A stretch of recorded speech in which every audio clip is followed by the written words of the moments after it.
प्यारे परीक्षार्थियों, आप सभी का फिर से एक बार मैं स्वागत करता हूं टीचिंग परीक्षा में और सभी को वेरी वेरी गुड आफ्टरनून बोलता हूं। भाई साहब, बारिश हो रही है।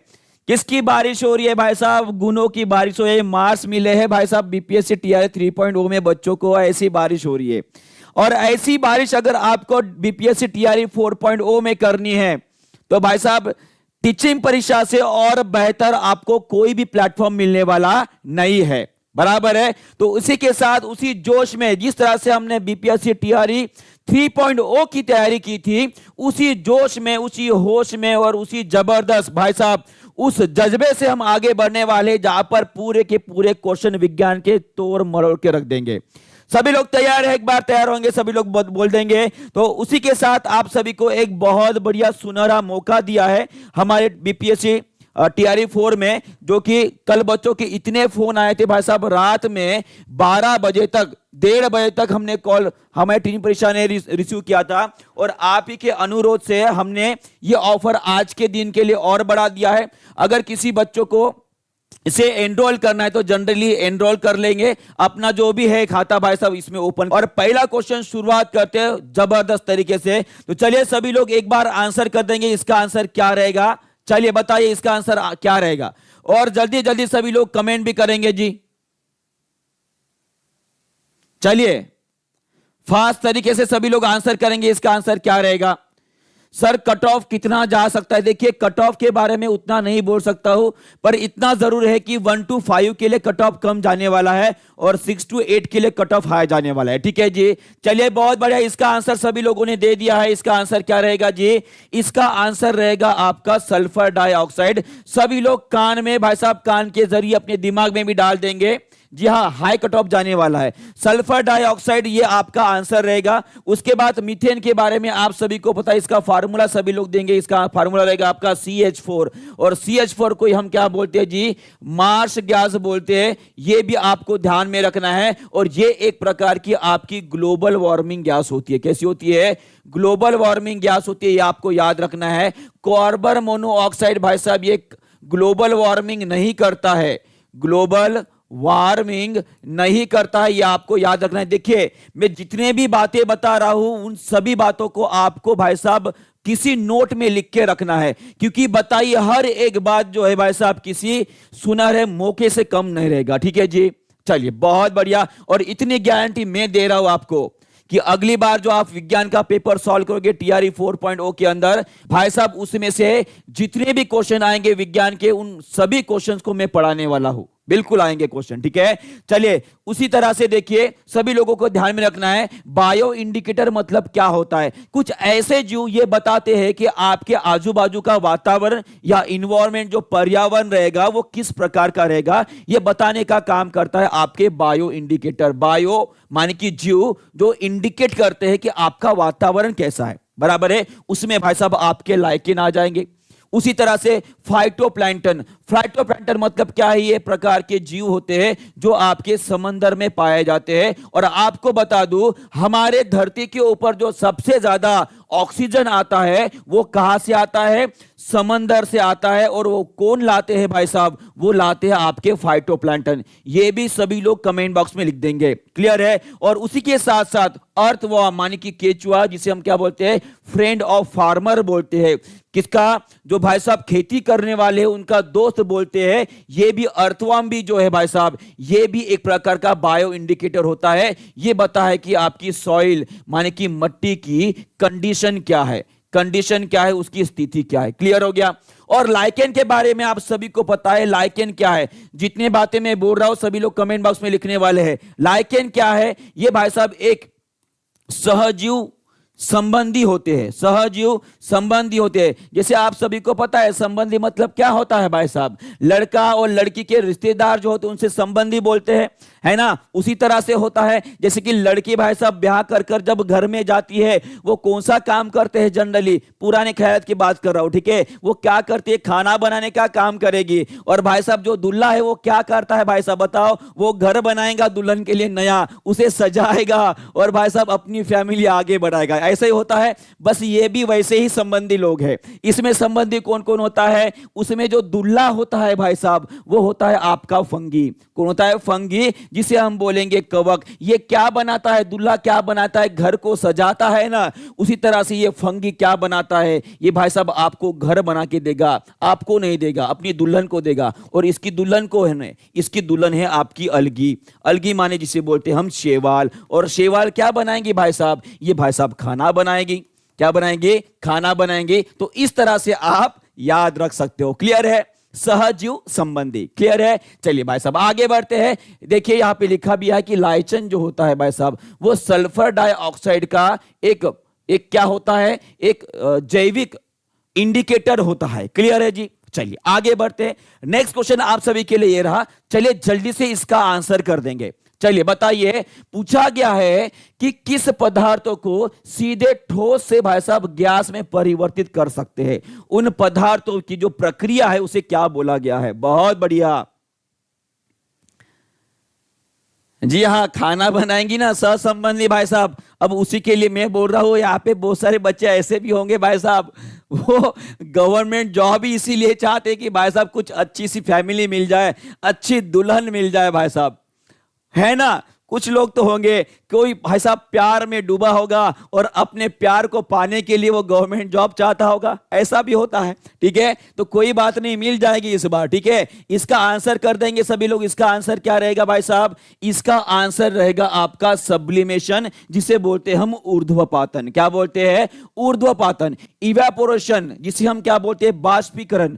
बाष्पीकरण का मतलब क्या होता है? जिसमें भाई साहब लिक्विड माने कि जो द्रव पदार्थ होता है उसे हम हीट करेंगे, गर्म करेंगे भाई साहब, उसमें उष्मा देंगे, वो कन्वर्ट हो जाएगी आपकी स्टीम में, माने कि भाप में, उसे बोलेंगे हम बाष्पीकरण। उसी तरह से पिघलना मतलब क्या है? मेल्टिंग का मतलब क्या होता है? जैसे कि भाई साहब कोई ठोस पदार्थ है, उसे जब आप हीट करते हो माने कि उष्मा देते हो, तो ये लिक्विड में कन्वर्ट हो जाता है, द्रव में परिवर्तित हो जाता है, उसे क्या बोलेंगे हम? पिघलना। माने कि क्या बोलेंगे जी? मेल्टिंग बोलेंगे। और एक बात आपने अभी देखो, शादियों का मौसम चल रहा है, जैसे कि मैंने बोल दिया कि सहसंबंधी हो गए, तो एक बहुत बढ़िया एग्जांपल आपको दिखाता हूं। देखिए अच्छी फैमिली क्या होती है भाई साहब? ये अच्छी फैमिली है, ये अच्छी फैमिली है। ने देखो भाई साहब कितने कितने रंग, स्टेज देखिए। अभी मुझे बताइए इसमें कितने बच्चे ऐसे हैं भाई साहब जिनको अंबानी फैमिली से न्योता आया था कि भाई साहब हमारे बच्चे की शादी हो रही है, आप सभी को मैं इनवाइट करता हूं। कौन कौन है भाई साहब ऐसे स्पेशल? कोई तो होगा, कोई तो होगा यहां पे, कोई है? अच्छा चलिए कोई बात नहीं है भाई साहब, तो हमारे रिश्तेदार ही काफी है ना, अंबानी ने नहीं बुलाया तो क्या हुआ, बड़े लोग हैं, है ना। देखिए शादी में अगर जब कभी गए होंगे तो भाई साहब आपने देखा होगा ऐसे धुआं धुआं जो है भाई साहब आजकल बहुत चल रहा है ना। पूरे स्टेज में धुआं, बाद में यहाँ पे दूल्हा और दुल्हन इस तरह से एंट्री कर रहे हैं, उसके रास्ते में धुआं। ये धुआं पता है क्या होता है? मुझे भी नहीं आया था, हमें भी नहीं बुलाया था, बताओ अंबानी जी ने। चलो कोई बात नहीं, हम पढ़ाई के ऊपर ध्यान देते। ये धुआं कहां से आता है? ये धुआं क्या है पता है? आप सभी को पता है एक नाम, ड्राई आइस, शुष्क बर्फ जिसे बोलते हैं, शुष्क बर्फ जिसे बोलते हैं। सभी लोग मुझे कमेंट बॉक्स में लिख के बताएंगे कि भाई साहब ये ड्राई आइस होता क्या है। चलिए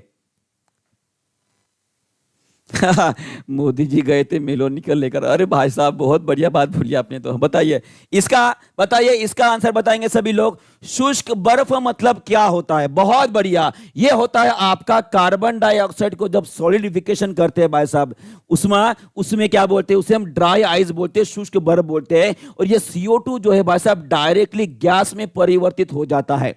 ठीक है, उसे हम क्या बोलेंगे? सब्लिमेशन बोलेंगे। क्या बोलेंगे? सब्लिमेशन। और ये धुआं धुआं जो आपको दिखाई दे रहा है वो क्या है जी? आपका कार्बन डाइऑक्साइड है। अब यहां पे एक क्वेश्चन ऐसा भी बनता है कि सर ठीक है, यहां से कार्बन डाइऑक्साइड तो निकल गई है, पर हवा होके ये ऊपर क्यों नहीं चली गई? क्योंकि कोई बता सकता है इसका आंसर? क्योंकि जो कार्बन डाइऑक्साइड होती है भाई साहब, ये हवा से भारी होती है। कैसी होती है? भारी होती है। उसी के साथ साथ ये ठंडी भी रहेगी। कैसी रहेगी? ठंडी भी रहेंगी। अब मुझे बताइए, जो हवा ठंडी है वो भारी होती है ना, और इसीलिए भाई साहब वो पूरे उस स्टेज के ऊपर फैली हुई होती है। क्लियर है जी? क्या बात है। चलिए चलिए आगे बढ़ते हैं। नेक्स्ट क्वेश्चन आप सभी के लिए रहा, बताइए what is the SI unit of work. बताइए, ये सभी के मैक्सिमम कल क्वेश्चन जो कुछ हमारे बीपीएससी टीआरई 3.0 के जो री एग्जाम हुए थे उसके कुछ क्वेश्चन बचे थे, उनको मैं यहां पे ले रहा हूं, उसके बाद नए क्वेश्चन लूंगा। ठीक है, चलिए बताइए वर्क का यूनिट क्या रहेगा। इसका आंसर कोई भी गलत नहीं करेगा, इसका आंसर कोई भी गलत नहीं करेगा। बताएंगे सभी लोग, वर्क माने कि जिसे हम कार्य बोलते हैं, इसकी एसआई इकाई क्या होती है। चलिए देखते हैं इसका आंसर कौन करता है, और सभी लोग जल्दी जल्दी आंसर करेंगे। हम जल्दी जल्दी आगे बढ़ने वाले, पूरी दुनिया के सामने आगे रहने वाले। ठीक है जी, चलिए बहुत बढ़िया। जूली, जूली नहीं जी, जूल। देखिए इसका आंसर रहेगा जूल। ये जूल जो है भाई साहब, ये आपके कार्य और साथ साथ भाई साहब ऊर्जा की भी इकाई होती है, यह आपको याद रखना है।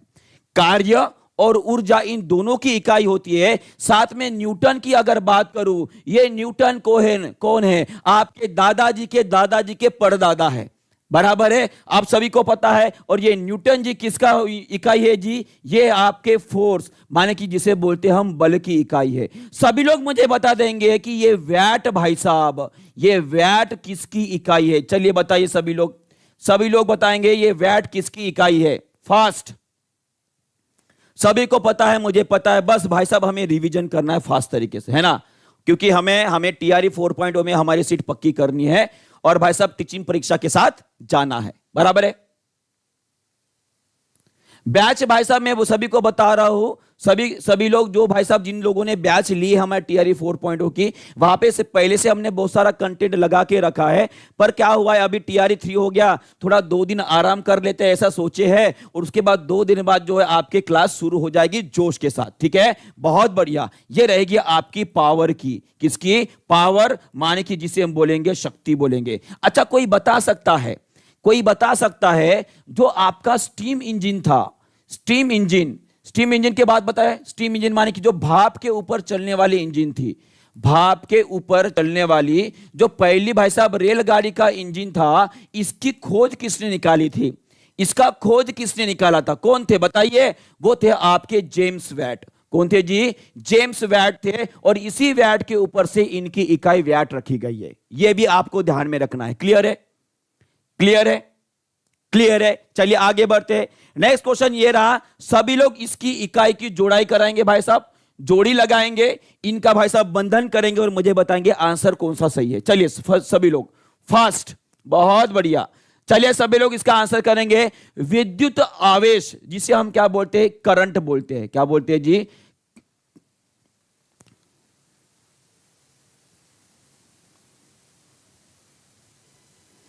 विद्युत आवेश, विद्युत विभव जिसे हम वोल्टेज, विद्युत प्रतिरोध माने कि रेजिस्टेंस, शक्ति माने कि पावर, ऊर्जा माने कि एनर्जी। बताइए सभी लोग जुड़े लगाएंगे विद्युत आवेश की चार्ज, है ना, सभी लोग जुड़े लगाएंगे। आंसर क्या रहेगा? सभी लोग ए बोल रहे हैं, बहुत बढ़िया। करंट माने कि इसके चार्ज के बारे में पूछा गया है। ठीक है, चार्ज के बारे में, तो भाई साहब क्या रहेगा? ए का 1 का डी आ जाएगा, विद्युत विभव माने कि वोल्ट आ जाएगा, उसके बाद हाँ कूलम, विभव का मतलब आएगा वोल्ट आ जाएगा, विद्युत प्रतिरोध का आ जाएगा आपका ओम आ जाएगा, शक्ति को अभी हमने गिना था भाई साहब वैट में, और ऊर्जा और कार्य का रहेगा आपका जूल। मैं अभी जोड़ी बताओ भाई साहब कौन सी लगी है? ए के साथ डी आया है, 2 के साथ भाई साहब ए आया है, 2 के साथ ए, मतलब ये ऑप्शन नंबर ए। किन किन लोगों का सही है? बहुत बढ़िया। और जिन जिन लोगों ने सही जोड़ी लगा है, आपको बता दूं भाई साहब आपका एक क्वेश्चन फिक्स हो गया। यहां पे मैं बता रहा हूं, यहां से टीआरई 4.0 में 1 to 5 में भाई साहब एक क्वेश्चन आने वाला है, पक्का आने वाला है, लिख लो। क्लियर है जी? चलिए भाई साहब आगे बढ़ते हैं। कॉन्फिडेंस इतना बूस्ट हो गया है ना क्वेश्चन आने के बाद, क्योंकि ऐसे लगता है कि मां सरस्वती ने हमारे सर के ऊपर हाथ रख दिया है और बोल रहे कि भाई साहब बच्चों का भला कर दीजिए, है ना। ऐसा ही कुछ हुआ है टीआरई 3.0 में। और भाई साहब कितने क्वेश्चन हमारे पूछे, बहुत बढ़िया, बहुत बढ़िया। चलिए बताइए इसका आंसर करेंगे सभी लोग। Which of the following has the maximum electrical resistivity, माने कि पूछा गया है किन में सबसे अधिकतम विद्युत प्रतिरोधकता होती है। चलिए बताइए। विद्युत प्रतिरोधकता होती है। सभी लोग जल्दी जल्दी आंसर करेंगे, लाइक करेंगे और शेयर भी करेंगे। शेयर करना कोई भी नहीं भूलेगा, क्योंकि वही आप लोग हो जो हमें आगे बढ़ा रहे हो, ठीक है। क्योंकि हम आपके जरिए आगे बढ़ रहे और आप जो है हमारे जरिए ना कुछ बल्कि 10% तो हमारा भाई साहब जरूर हिस्सा रहेगा आपके सक्सेस में, है ना। चलिए बहुत बढ़िया, सभी लोगों ने इसका आंसर दे दिया है जी। मैक्सिमम बोला गया है, मैक्सिमम रेजिस्टिविटी बोली गई है, माने कि इसका आंसर आपका नाइक्रोम रहेगा। क्या रहेगा? नाइक्रोम। सबको बता दूं, सिल्वर वो धातु है, वो धातु है जिसकी सबसे ज्यादा भाई साहब वो करंट को बहाता है खुद में से। करंट बहाता है माने जिसे हम बोलते हैं कंडक्टिविटी, माने कि ये करंट का सबसे अच्छा सुचालक है, ऐसे बोलेंगे। कौन जी? आपका सिल्वर। क्लियर है। और भाई साहब कॉपर को हाथ लगाओगे तो करंट लग जाएगा। आयरन को भाई साहब डाल दो उस बोर्ड के अंदर, स्विच ऑन कर दो और भाई साहब उंगली पकड़ लो, करंट लग जाएगा। तो नाइक्रोम आपका आंसर रहेगा। और ये नाइक्रोम कहां पे इस्तेमाल किया जाता है, ऐसा भी क्वेश्चन आता है। देखिए सभी लोग यहां पे ध्यान देंगे भाई साहब, नाइक्रोम जो है भाई साहब इसकी रेजिस्टिविटी सबसे ज्यादा होती है। साथ में इसमें कौन कौन से होते हैं? नाइक्रोम ये कोई धातु नहीं है, पहली बात आपको ध्यान में रखनी है। जो भाई साहब नाइक्रोम होता है, नाइक्रोम निकेल और क्रोमियम सबसे ज्यादा पाया जाता है। साथ में इसमें कुछ अमाउंट में आपका आयरन भी रहेगा। और ये क्या है? आपका मिश्र धातु है। सभी लोग कमेंट बॉक्स में लिखेंगे नाइक्रोम ना ही धातु है ना ही अधातु है, ये क्या है? मिश्र धातु है। क्या है जी? मिश्र धातु है। क्लियर है? सभी को समझ में आ गया है। और ये भाई साहब इसका एक दूसरा नाम भी है जिसे आपको याद रखना है, इसे बोला जाता है ब्राइट रे बोला जाता है। क्या बोला जाता है जी? ब्राइट रे बोला जाता है। ये आपको याद रखना है। क्यों बोला जाता है? क्योंकि जब कभी भी इसमें से आप करंट को फ्लो करते हो भाई साहब, ये इस तरह से जल उठती है, वहां से आपको रेड कलर की, उसके बाद ऑरेंज येलो कलर की लाइट वहां से निकलते हुए दिखाई देगी। और साथ में आपको एक और बात बताना चाहूंगा कि ये नाइक्रोम कहां पे इस्तेमाल किया जाता है? जो भाई साहब आपके इलेक्ट्रिकल हीटर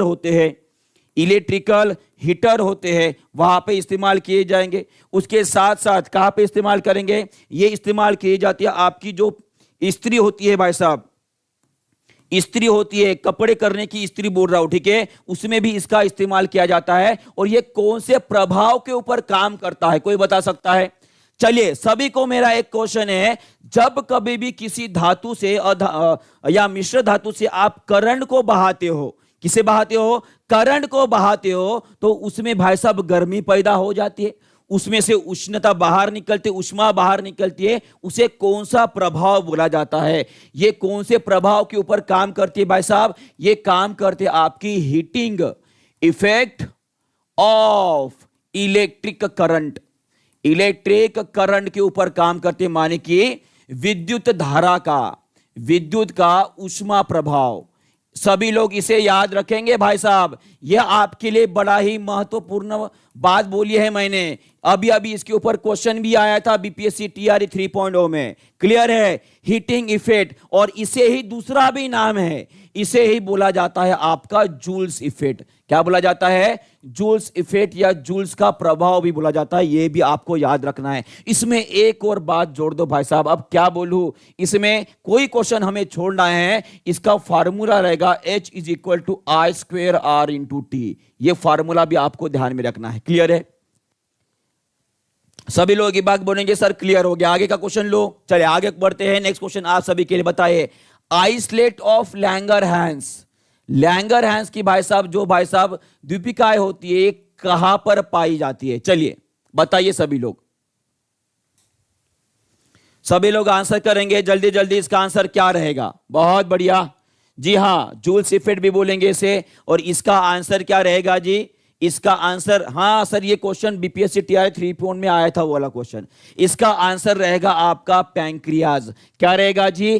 पैंक्रियाज। यकृत में नहीं रहता है जी, यकृत में कहां से रहेगा? ये रहता है आपके पैंक्रियाज के अंदर, जिसे हम बोलते हैं अग्नाशय। क्या बोलते हैं? अग्नाशय। आप सभी लोग यहां पे ध्यान देंगे, ये देखिए आपका ये स्प्लीन हो गया है, जिसे हम स्प्लीन बोलते हैं। इसके बाद ये पत्ती जैसी आपको जो दिखाई दे रही है ना, यह आपका अग्नाशय है। क्या है ये? अग्नाशय है। और इसमें छोटी छोटी कोशिकाओं का ऐसा एक ग्रुप होता है, उसे बोलते हैं हम आइसलेट ऑफ लैंगरहैंस। क्या बोलते हैं? Islets of Langerhans. लैंगर मतलब ध्यान में रख दियो वो आपसे, ठीक है जी? हाँ, क्लियर है यहाँ पे।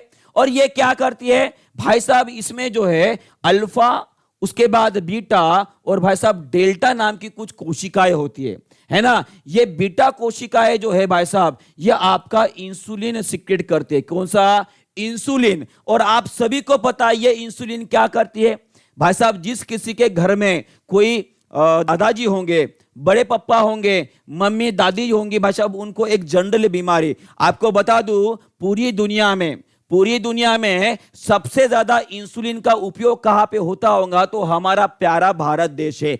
मेरा भारत महान, बराबर है। किस बात में महान? दुनिया के सबसे ज्यादा डायबिटिक पेशेंट, सबसे ज्यादा शुगर वाले पेशेंट कहां पे मिलेंगे आपको? भारत में मिलेंगे। और भाई साहब ये इंसुलिन क्या करता है? ये शुगर लेवल को कम करता है, शुगर को कम करने का काम करता है। ये भी आपको याद रखना है। क्लियर है जी? जी बहुत बढ़िया। कंट्रोल का मतलब है वो कम करता है, ठीक है। उसके साथ साथ एक और हार्मोन है जिसके बोला जाता है भाई साहब ग्लूकागॉन। क्या बोला जाता है?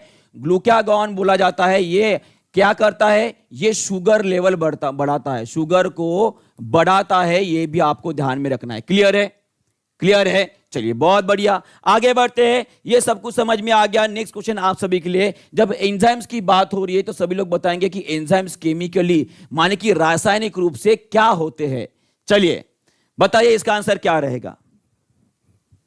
और जो बच्चे, मैं बता रहा हूं, कल की गुरु पूर्णिमा थी, है ना, आने वाले शायद 1.5 महीने के बाद आपका टीआरई 4.0 रहने वाला एग्जामिनेशन रहेगा, बराबर है। उस 4.0 के एग्जामिनेशन में अगर आपको खुद पे अफसोस नहीं करना है कि भाई साहब मैंने अगर कुलदीप सर का क्लास किया होता तो शायद मेरा विज्ञान का पेपर आज बेस्ट गया होता, वो पछतावा अगर आपको नहीं करना है तो अभी से बोल रहा हूं, जल्दी से टीचिंग परीक्षा को भाई साहब जो भी कोर्सेस है वो ले लो, क्योंकि ये ऑफर बस 31 जुलाई तक ये सीमित रहेगा। उसके बाद इसके कोर्सेज जो है भाई साहब डबल से भी ज्यादा प्राइस हो, क्योंकि बहुत बच्चों ने एनरोल कर लिया है और एक लिमिट के बाद हम भी भाई साहब बंद कर देंगे कि अभी नहीं। क्लियर है? तो जल्दी से एनरोल कर दो सभी लोग। इसका आंसर सभी ने बता दिया है जी। एंजाइम्स क्या रहेंगे? ये भाई साहब प्रोटीन होते हैं। क्या होते हैं? प्रोटीन होते हैं। ये आपको ध्यान में रखना है। और सभी लोगों ने आंसर किया है प्रोटीन। ये प्रोटीन किससे बनते हैं? ये बनते हैं आपकी अमीनो एसिड से बनते हैं। किससे बनते हैं? अमीनो एसिड से बने रहेंगे। और भाई साहब ये भी आपको ध्यान में रखना है, हमारे शरीर में भाई साहब अमीनो एसिड्स होता है हमारे शरीर में लगभग 21 टाइप्स के, कितने जी? 21 माने कि 21 प्रकार के अमीनो एसिड्स होते हैं। उसमें से बस 20 अमीनो एसिड जो होते हैं, अमीनो एसिड जो है वो भाई साहब प्रोटीन बनाने के लिए इस्तेमाल किया जाता है। यह भी आपको याद रखना है। क्लियर है? कितने प्रकार के होते हैं सभी लोग कमेंट बॉक्स में लिखेंगे। कितने होते हैं? 21 टाइप्स ऑफ अमीनो एसिड्स होते हैं और उसमें से 20 अमीनो एसिड हम इस्तेमाल करते हैं। किसके लिए जी? प्रोटीन बनाने के लिए। क्लियर है? सभी को ध्यान में रहेगा। और बात करूं भाई साहब इन तीनों की, तो लिपिड्स और कार्बोहाइड्रेट की, तो लिपिड जिसे हम वसा भी बोलते हैं, ये वसा माने कि फैट, जिसमें सबसे ज्यादा ऊर्जा मिलती है 1 ग्राम से, वो होती है 1 किलो कैलोरी भाई साहब पर ग्राम। और कार्बोहाइड्रेट से हमें ऊर्जा मिलती है, वो मिलती है आपकी 4 किलो कैलोरी पर ग्राम। इतनी ऊर्जा मिलती है। साथ में प्रोटीन से भी 4 किलो कैलोरी पर ग्राम इतनी ऊर्जा मिलती है। माने कि किससे सर्वाधिक ऊर्जा मिलती है? सर्वाधिक ऊर्जा देने वाला हमारे अन्न का स्रोत कौन सा है? वो रहेगा आपका लिपिड, माने कि वसा। कौन रहेगा? वसा। और हमारे शरीर को, मेरे शरीर को, आपके शरीर को सबसे ज्यादा ऊर्जा प्रदान करने वाला अन्न का घटक कौन सा है? वो रहेगा आपका कार्बोहाइड्रेट। भाई साहब कोई भी कंफ्यूज नहीं होगा, मैंने क्या बोला एक बार फिर से रिपीट कर रहा हूं, और सभी लोग अगर कंफ्यूज हो रहे हो तो कमेंट बॉक्स में लिखोगे सबसे ज्यादा ऊर्जा देने वाला अन्न का घटक कौन सा है? तो वो है आपका लिपिड माने की फैट माने की वसा। हमारे शरीर को अत्यधिक ऊर्जा देने वाला अन्न का घटक कौन सा है? वो है आपका कार्बोहाइड्रेट। सभी को क्लियर हो गया? अभी क्लियर हो गया? और लगभग कार्बोहाइड्रेट हमारे शरीर को 60 to 65% ऊर्जा प्रदान करता है, यह भी आपको याद रखना है। क्लियर है जी? क्लियर हो गया सभी को? चलिए आगे बढ़ते। नेक्स्ट क्वेश्चन आप सभी के लिए रहा, बताइए which of the following acid is also A vitamin. बताइए कौन सा एसिड है भाई साहब जो कि विटामिन की तरह भी काम करता है? ये एकदम इजी क्वेश्चन है, और आपको बता दो TRE 4.0 में विटामिन से एक भी क्वेश्चन नहीं आया था। 3.0 में एक भी क्वेश्चन नहीं आया था, तो मैं आपको बता रहा हूं TRE 4.0 में, TRE 4.0 में आपके लिए भाई साहब ये विटामिन नाम का टॉपिक जो है, ये विटामिन नाम का टॉपिक है, इसमें पक्का कम से कम 2 क्वेश्चन आने वाले हैं। कितने जी? कम से कम 2 क्वेश्चन आने वाले, पक्का बता रहा हूं। 101% अभी से लिख के रख दो कि कुलदीप सर ने आज की तारीख कितनी है जी? आज की तारीख कितनी है? वो तारीख भी लिख देना कि कुलदीप सर ने इस तारीख को बताया था कि विटामिन के ऊपर TRE 4.0 में आने वाले कम से कम 2 क्वेश्चन आने वाले। अगर नहीं आएंगे भाई साहब तो मुझे कॉल कर लेना, ठीक है? चलिए बहुत बढ़िया। इसका आंसर क्या रहेगा जी? इसका आंसर रहेगा आपका एस्कॉर्बिक एसिड, जिसे ही हम क्या बोलते हैं? विटामिन सी बोलते हैं। क्या बोलते हैं? Vitamin C. विटामिन सी एकमात्र ऐसा विटामिन है भाई साहब जो उष्मा से भाई साहब ये खत्म हो जाता है, इसका खून हो जाता है। अगर भाई साहब किसी भी चीज को आप गर्म करो जिसमें विटामिन सी माने की खट्टी चीज है ना, उसको गर्म कर दो तो उसमें खट्टापन कम हो जाता है। क्यों कम हो जाता है? क्योंकि उसका विटामिन सी खत्म हो जाता है। अगर भाई साहब आप सभी ने भाई साहब अचार खाए होंगे और सभी लोग मुझे बताएंगे विटामिन सी कौन से चीज में सबसे अधिक होता है? होता है आंवले में। कहां पे होता है? आंवले में होता है। और आंवले का अचार जब बनाते हो, मैं महिलाओं की बात कर रहा हूं, वहां पे उसको उबालने का काम करते हैं भाई साहब। अब मुझे बताइए अगर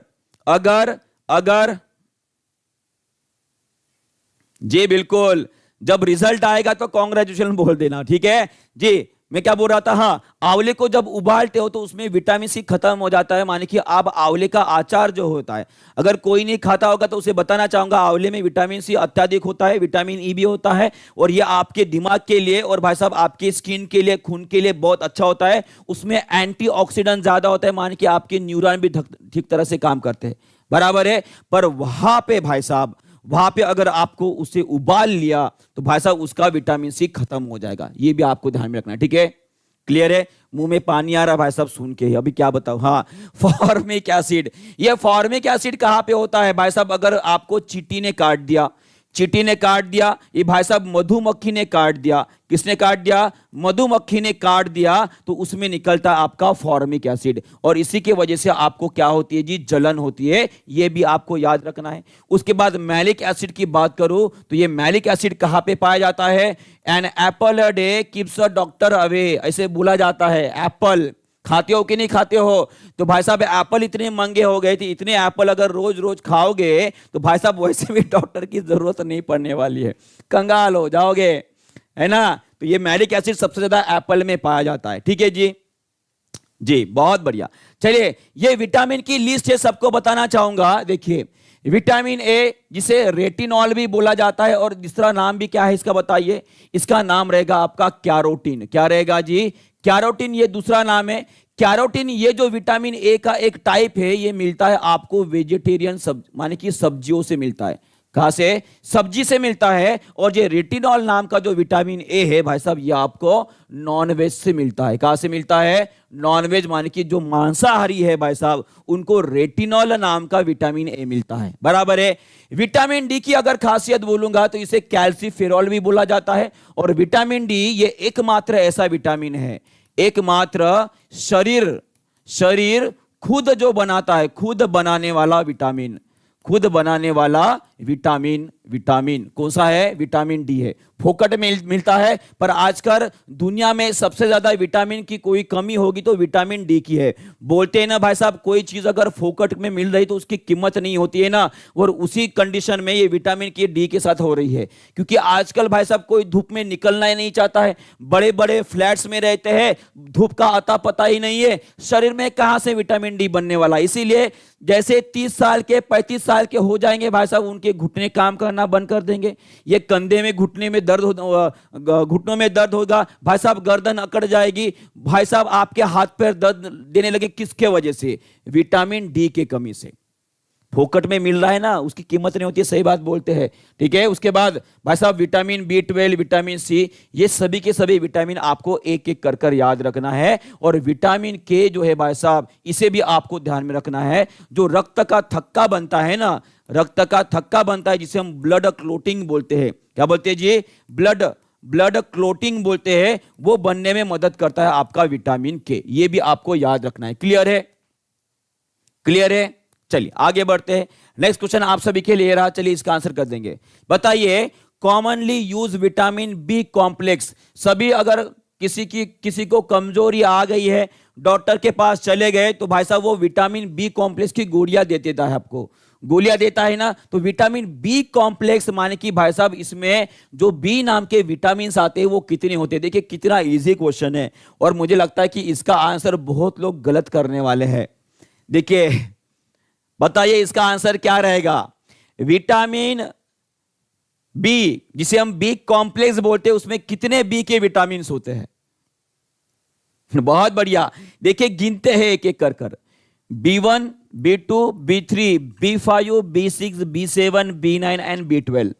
ये 1 2 3 4 5 6 7 और 8, कितने हो गए? 8। भाई साहब 12 कहां से आ गए? 12 कहां से आ गए? B12 का मतलब ये नहीं है कि 12 है। देखिए बीच में देखो गायब हो गए कुछ कुछ।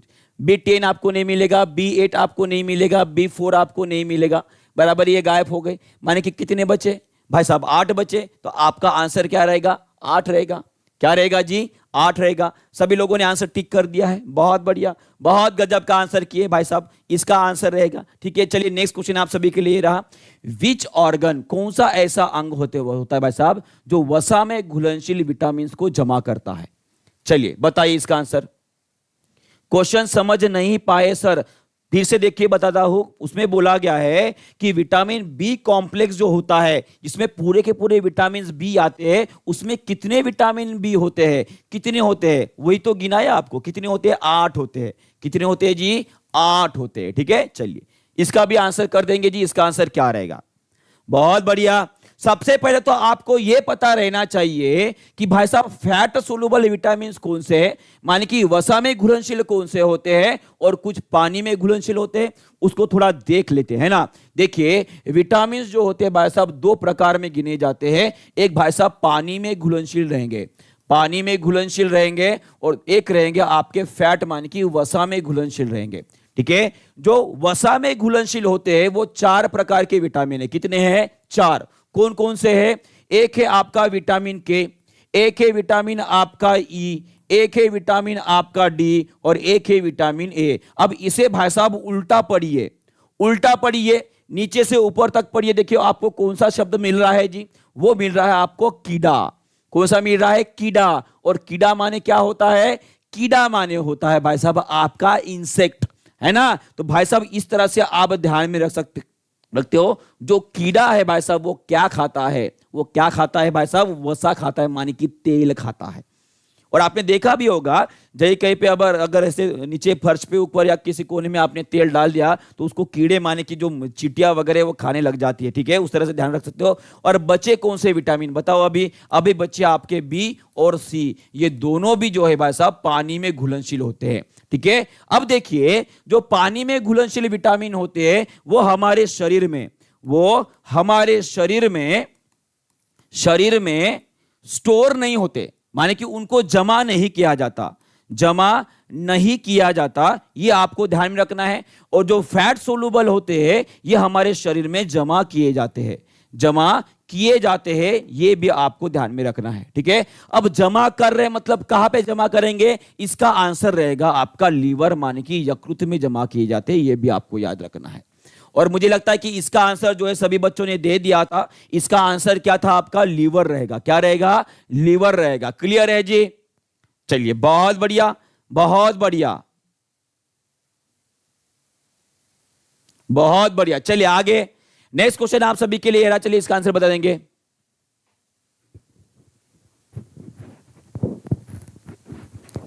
सभी में क्लासेस जो है, जो बच्चे ऐप के ऊपर है, जिन्होंने भाई साहब हमारे क्लास लिए हुए ऐप के ऊपर, उनको बता दो कि सभी क्लासेस जो है हमारे भाई साहब 24 से शुरू हो जाएंगे। 24 से शुरू हो जाएंगे, ये सभी लोग ध्यान रखेंगे इसका भाई साहब। सभी लोग जो है नोट भी कर लेंगे। 24 से सभी के सभी क्लासेस हम शुरू कर देंगे। इसके पहले भी क्लासेस हुए, बहुत सारा डाटा हमने ऐप के ऊपर डाल के रखा है।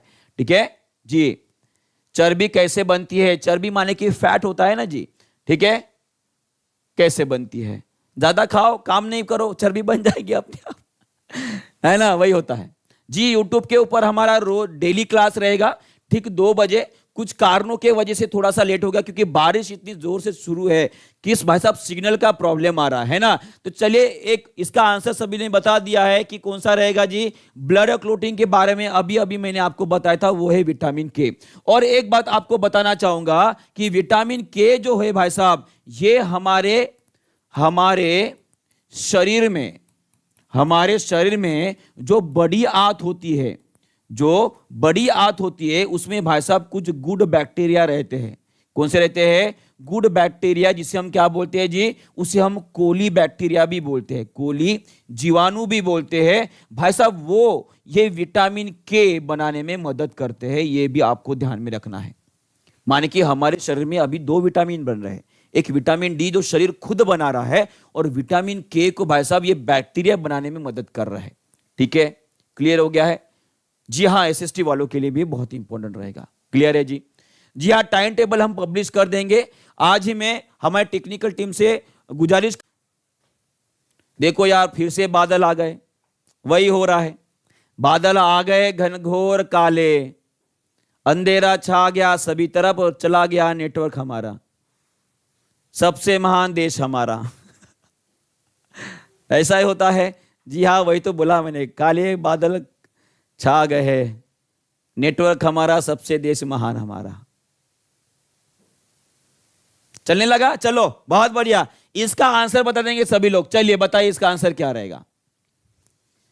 बहुत बढ़िया, चलिए इसका आंसर बताएंगे सर। पीआरटी बैच में भी देखिए, जितने भी कोर्सेस हम टीचिंग परीक्षा में पढ़ाते हैं, सभी टीचर लोग, मैं अकेला नहीं, सभी लोग बाइलैंग्वेज में ही पढ़ाते हैं, बस इंग्लिश को छोड़कर। ठीक है, इंग्लिश में ही होता है, हिंदी में नहीं पढ़ाया जाता, ये आपको ध्यान में रखना है। ठीक है जी, चलिए बहुत बढ़िया।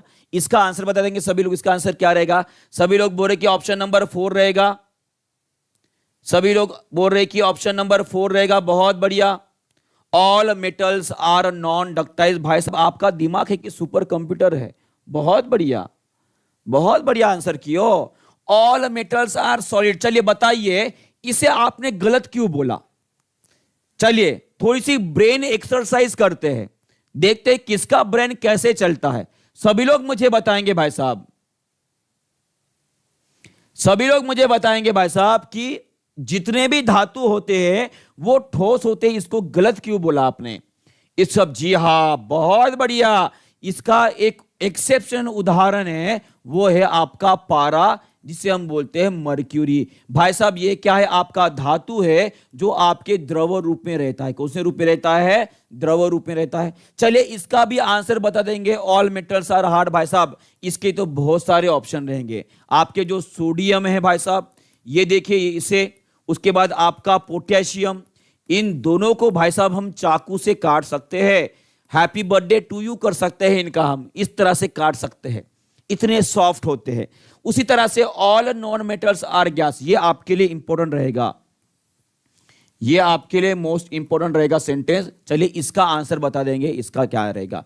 सभी के सभी जो अधातु होते हैं वो गैसेस फॉर्म में, माने कि वायु के रूप में होते हैं। जी बहुत बढ़िया, इसका आंसर है आपका ब्रोमीन।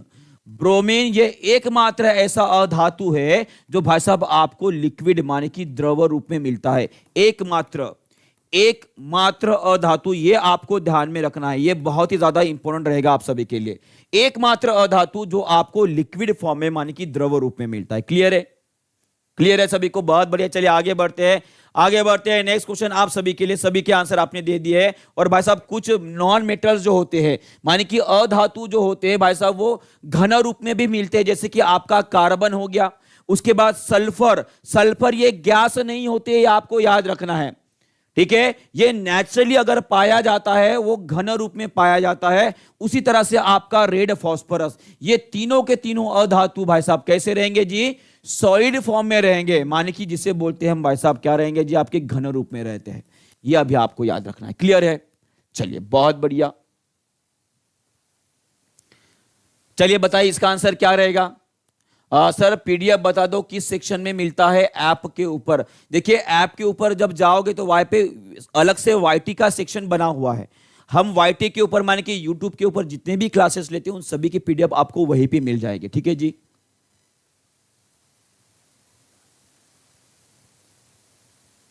जनरल स्टडी का है तो आपको जनरल स्टडी का साइंस भी मिल जाएगा जी, कोई दिक्कत नहीं है, ठीक है। पर मैं चाहूंगा कि आप पूरा का पूरा कोर्स परचेस करो, क्योंकि मैं ये बोल रहा हूं कि जो बच्चा पूरा का पूरा कोर्स परचेस करने वाला है उन सभी को, और अगर आपका बीपीएससी टीआरई 4.0 में आप टॉप 100 में अगर आ जाते हो, टॉप 100 में आ जाते हो तो आपको वैसे भी पूरी की पूरी फीस वापस मिलने वाली है। और साथ में आपको भाई साहब बड़ा बड़ा अच्छा सा आपकी आगे की डेवलपमेंट के लिए भाई साहब एक अच्छा सा लैपटॉप भी हम गिफ्ट करने वाले हैं। और टॉप 100 में लाने के लिए जितनी मेहनत आप करोगे ना उससे ज्यादा मेहनत हम करने वाले, इसका इतना बस हमके ऊपर यकीन रख दिए। ठीक है जी। जी सबा हुसैन जी बोल रहे कि सर मुझे क्लास फ्री में दे दीजिए, मैं अनाथ हूं। सबा हुसैन जी मैं आपको एक तसल्ली देना चाहूंगा। देखिए फ्री में अगर लोगे तो फ्री में लेने के बाद जैसे बोला ना मैंने, विटामिन डी फ्री में मिल रहा है पर उसकी वैल्यू कुछ नहीं होती है, ठीक है। हम आपको स्पेशल डिस्काउंट देकर जो है कोर्स परचेस करवा देंगे, ये हमारी गारंटी रहेंगी। और मैं इसके बारे में दानिश सर से जरूर बात करूंगा। आप हमारे टेक्निकल टीम्स को कॉल कीजिए और वहां पे जो है आप अनाथ हो उसका सर्टिफिकेट मिलता है भाई साहब, वो सर्टिफिकेट के साथ हमें अपलोड कर दीजिए, आपको पूरा का पूरा सेक्शन जो है हम फ्री में दे देंगे, कोई टेंशन नहीं है। किसी बच्चों को अगर भाई साहब कोई अपंग होगा, कोई दिव्यांग होगा, किसी दिखने में तकलीफ होगी और कोई अनाथ होगा, मैं इन सभी बच्चों को ये बोलना चाहूंगा अगर भाई साहब आपको सच में तकलीफ है, ठीक है, उसका सर्टिफिकेट बनवा लो। और सर्टिफिकेट साथ साथ हमारे टीचिंग परीक्षा में जो टेक्निकल टीम है वहां पे कॉल कीजिए और रिक्वेस्ट कीजिए, वो रिक्वेस्ट हम जरूर दानिश सर के पास पहुंचाएंगे। और हमें यकीन है कि दानिश सर आप बच्चों को स्पेशल डिस्काउंट देंगे, बहुत भारी डिस्काउंट के साथ आपको एंट्री मिल जाएगी। ठीक है जी।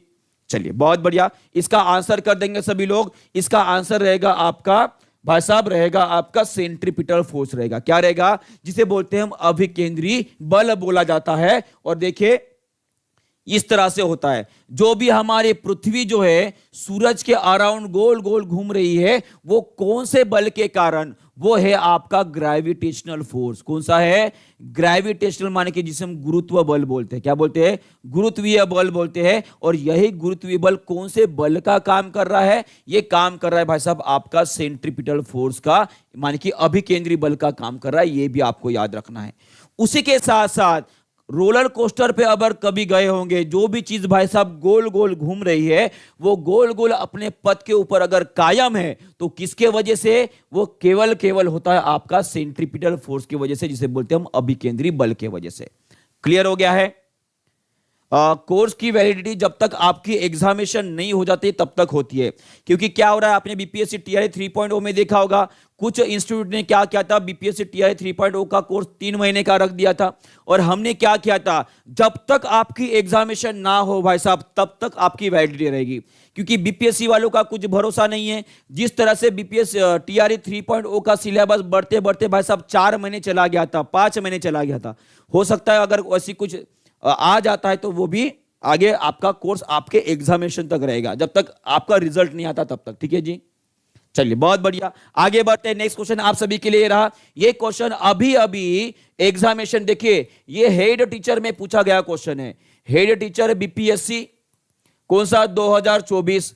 ये फिर से भाई साहब आपके बीपीएससी टीआरई 3.0 में भी पूछा गया क्वेश्चन है। ठीक है, तो ये क्वेश्चन आपके लिए इंपॉर्टेंट रहेगा और अगली बार मैं बता रहा हूं न्यूरॉन के ऊपर क्वेश्चन आने वाला है, देख लियो, बता रहा हूं आपको। चलिए सभी लोग इसका आंसर करेंगे, बहुत बढ़िया। इसका आंसर रहेगा आपका अंतर्ग्रथन, जिसे हम सिनैप बोलते हैं। क्या बोलते हैं? सिनैप बोलते हैं। और ये सिनैप क्या होती है? दो भाई साहब न्यूरॉन के बीच की गैप होती है कुछ इस तरह से। ये आपका एक पहला न्यूरॉन हो गया, ये दूसरा न्यूरॉन जो है, इन दोनों की बीच की गैप जो होती है उसे सिनैप बोला जाता है। क्या बोला जाता है? सिनैप बोला जाता है। और आपको एक और बात बता दूं, ये जो कोशिका है जिसे हम न्यूरॉन बोलते हैं, क्या बोलते हैं? न्यूरॉन बोलते हैं। तंत्रिका कोशिका, तंत्रिका कोशिका, ये हमारे शरीर की, हमारे मानव शरीर की सबसे लंबी कोशिका है, सबसे लंबी कोशिका होती है, ये भी आपको याद रखना है। और ये कहां पे पाई जाती है जी? ये पाई जाती है आपकी भेजे में। भेजे माने कि जिसे बोलेंगे हम ब्रेन में पाई जाएगी। और साथ में जो आपका स्पाइनल कॉर्ड होता है, कॉर्ड माने कि जिसे बोले हम पीठ की रीढ़ की हड्डी जो होती है भाई साहब, रीढ़ जो होता है भाई साहब, वहां पे भी पाया जाता है। ये भी आपको याद रखना है। क्लियर है जी? चलिए बहुत बढ़िया, आगे बढ़ते हैं। और ये भाई साहब जो बड़ा वाला पोर्शन आपको पीला पीला दिखाई दे रहा है, इसे एक्सोन बोला जाता है। क्या बोलते हैं? एक्सोन बोला जाता है। ये भी आपको याद रखना है। और यहां पे जो आपको जड़ें होती है ना, पेड़ की जड़ें आपने देखी होगी, इस तरह से फैली होती है। और ये जो है भाई साहब, इसे बोला जाता है डेंड्राइट्स। क्या बोला जाता है? डेंड्राइट्स बोला जाता है। ये आपको ध्यान में रखना है। क्लियर है जी? चलिए आगे बढ़ते हैं, देखते हैं इस क्वेश्चन का आंसर कौन करता है। चलिए बताइए, what is the functional unit of nervous system?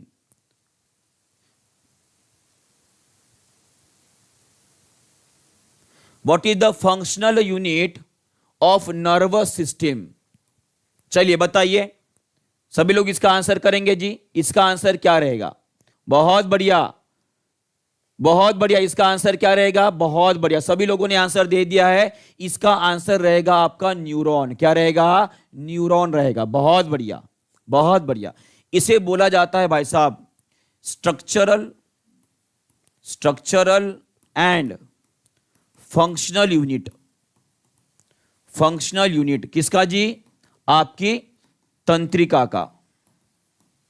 तंत्रिका तंत्र जो होता है भाई साहब आपका, जिसे हम न्यूरल सिस्टम बोलते हैं, उसका स्ट्रक्चरल और फंक्शनल माने कि कार्यात्मक इकाई होती है। ठीक है, चलिए नेक्स्ट क्वेश्चन आप सभी के लिए ये रहा। देखते हैं इसका आंसर कौन करता है, बताइए। The part of the neuron that receive the signals from other neuron, माने कि ये आपका एक न्यूरॉन हो गया इस तरह से, और ये दूसरा न्यूरॉन हो गया इस तरह से। इन दोनों के बीच में जो भाई साहब कनेक्शन जुड़ा होता है, वो सिग्नल्स कहां से रिसीव करते हैं? सिग्नल्स कौन से फॉर्म में होते हैं भाई साहब? ये होते हैं आपके इलेक्ट्रिकल सिग्नल होते हैं। कौन से होते हैं? इलेक्ट्रिकल सिग्नल होते हैं। कौन रिसीव करता है?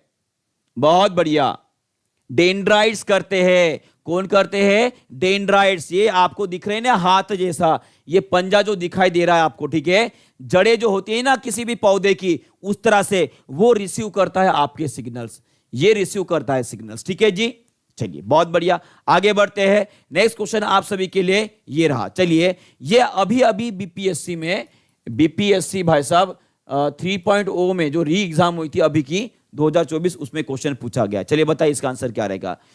न्यूटन के गति के दूसरे नियम के अनुसार, दूसरा नियम पूछा गया है, माने कि यहां पे सेकंड लॉ के बारे में बात की गई है। जो भी भाई साहब आपका त्वरण होता है वो सीधे अनुपात में होता है किसके साथ? चलिए बताइए, देखते हैं इसका आंसर क्या रहेगा।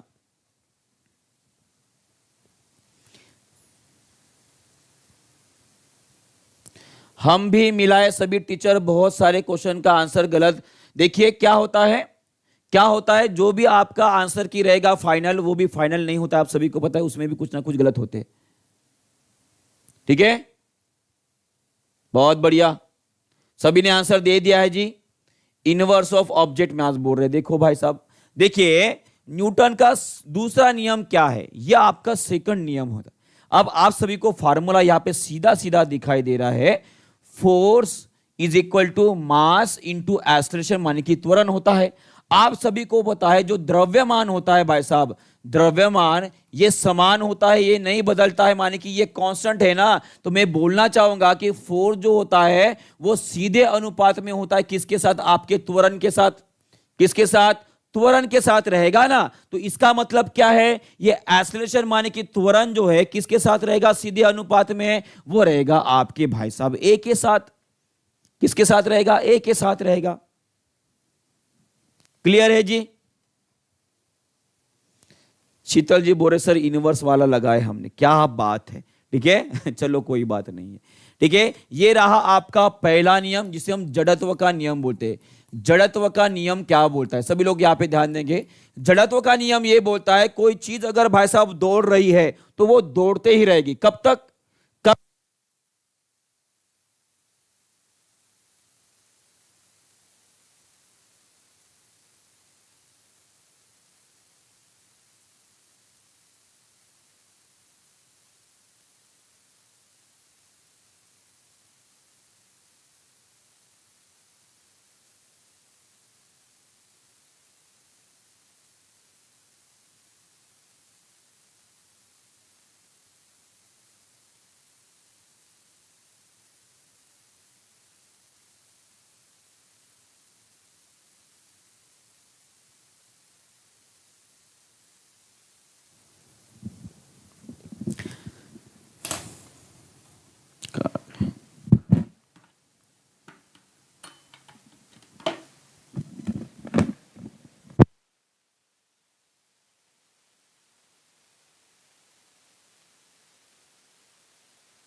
Hello hello, mike check mike check mike check mike check mike check mike check, आवाज आ रहा है?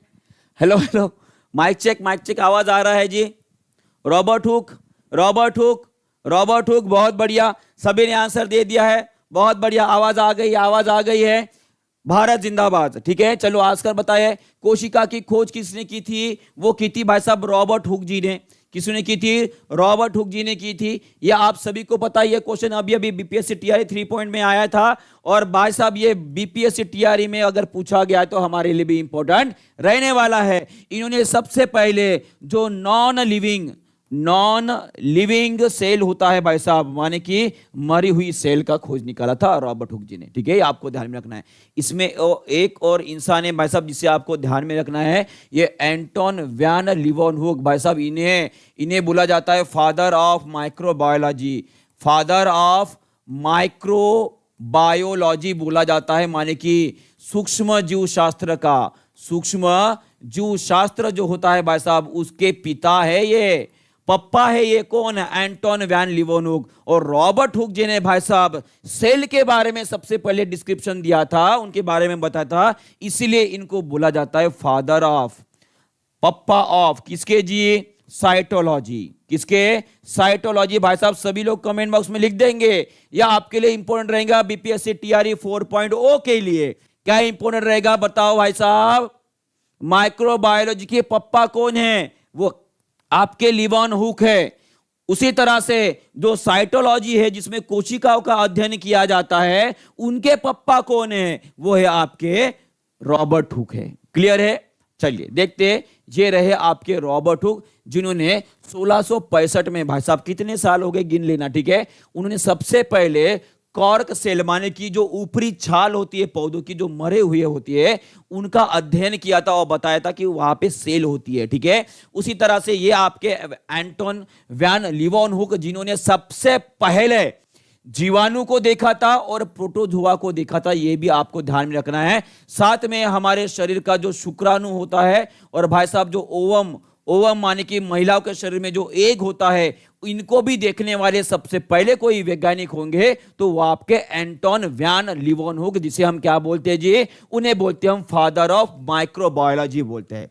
सभी लोग इसका भाई साहब कमेंट बॉक्स में लिख देंगे, साथ में अपने दिमाग में भी लिख देंगे। क्लियर है? चलिए आगे बढ़ते हैं। नेक्स्ट क्वेश्चन देखिए, वही क्वेश्चन पूछा गया है, ये क्वेश्चन आपके लिए इंपॉर्टेंट रहेगा, सभी लोग इसका आंसर करेंगे जल्दी से। इसका आंसर क्या रहेगा चलिए बताइए फास्ट फास्ट, उसके बाद आपके हिंदी का लेक्चर होने वाला है, जल्दी से चलिए जल्दी जल्दी आंसर करेंगे। इसका आंसर क्या रहेगा आपका? बीपीएससी में हिंदी का भी लेक्चर होने वाला है, जल्दी से इसका आंसर कर देंगे। इसका आंसर क्या रहेगा? बहुत बढ़िया, बहुत बढ़िया, बहुत बढ़िया। चलिए जल्दी जल्दी आंसर करेंगे सभी लोग।